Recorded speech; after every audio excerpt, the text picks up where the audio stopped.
todo dia é isso. Eu acordo, levanto, verifico se o gato tá morto.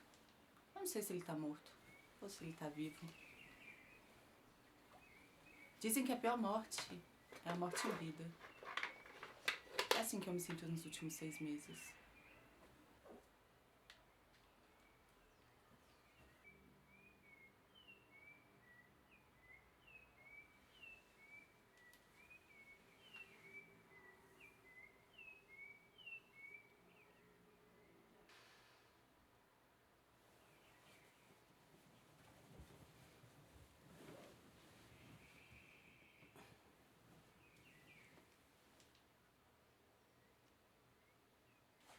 Mas por incrível que pareça, existe uma vida.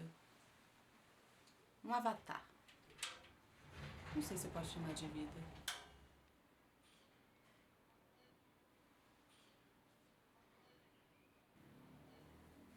Vendo por ela o mundo acabar.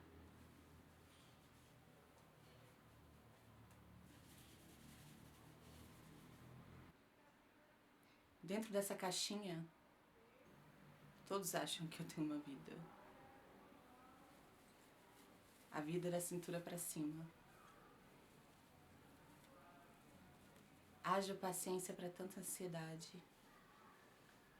Haja paciência pra estar dentro de um quadrado, dentro de outro quadrado.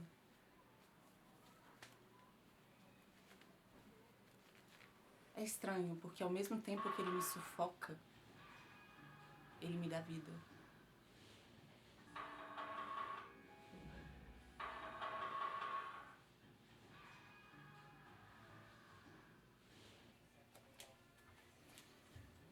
E eu me fecho no meu avatar, dentro dessa caixinha, dentro de outra caixinha.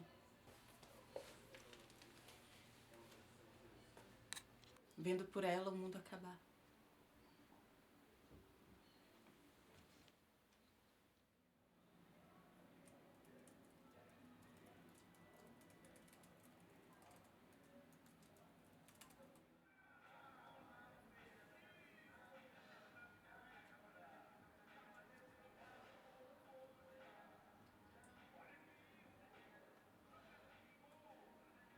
E todo dia é isso. Eu acordo e verifico se o gato tá morto. Não sei se ele tá morto ou vivo.